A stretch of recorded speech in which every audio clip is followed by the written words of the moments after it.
Hi friends, welcome to my channel the secrets of everything. Friends, మనం ఇప్పుడు తెలుసుకోబోయే topic water affirmation. Water affirmation ఎంత శక్తివంతమైనదో తెలుసుకుందాం.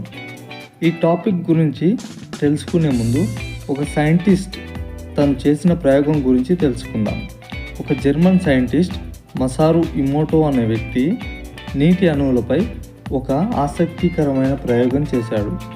ఒక గ్లాస్ వాటర్ తీసుకొని ఆ గ్లాసులోని వాటర్కి పాజిటివ్ అఫర్మేషన్ చెప్పాడు. ఆ వాటర్ని ఒక స్వచ్ఛమైన సరస్సుతో పోల్చాడు. మరొక గ్లాసులోని వాటర్ని చెడు అఫర్మేషన్ చెప్పాడు. ఎలా అంటే ఆ నీరుని ఒక చెడు నీరుతో పోల్చాడు.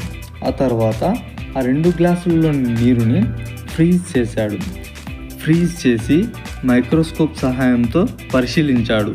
అప్పుడు పాజిటివ్ మాటలు చెప్పిన నీరు అందంగా స్పష్టమైన ఆకృతిలలో 6 భుజాలు కలిగిన స్ఫటికాలుగా మారింది. అదే నెగిటివ్ మాటలు చెప్పిన మరొక గ్లాసులోని నీరు అస్తవ్యస్తంగా విభిన్న ఆకారాలలో చిందరవందరగా ఏర్పడ్డాయి.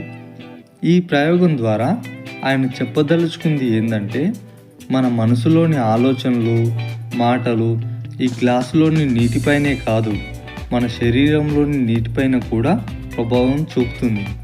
మన శరీరంలో 75% నీటి శాతం ఉంటుంది. కాబట్టి మనం పదే పాజిటివ్ అఫర్మేషన్ చెప్పడం ద్వారా మన మనసు, శరీరం ప్రభావితం చూపబడుతుంది. వాటర్ అఫర్మేషన్ చేయడానికి ఈ సింపుల్ ప్రాసెస్ని ఫాలో అవ్వండి. మొదటిది, ఒక గ్లాసులో మంచినీళ్ళు తీసుకోండి. రెండవది, ఇప్పుడు ఆ గ్లాసుని చేతితో పట్టుకొని కళ్ళను మూసుకోండి. 3, మీరు నీటితో జరగాలనుకుంటున్న మంచి విషయం గురించి ఆలోచించండి.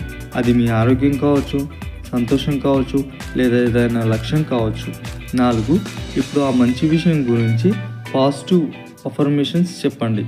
ఉదాహరణకి, ఈ నీరు నాకు ఆరోగ్యాన్ని ఇస్తుంది, శక్తిని ఇస్తుంది అని. 5, ఇలా కొన్ని సెకండ్లు చేసిన తర్వాత ఆ నీరుని ఆస్వాదిస్తూ తాగేయండి.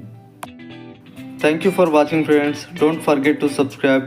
ఇలాంటి మరింత ఇన్ఫర్మేటివ్ వీడియోస్ కోసం ఖచ్చితంగా సబ్స్క్రైబ్ చేయండి, లైక్ చేయండి. Thank you.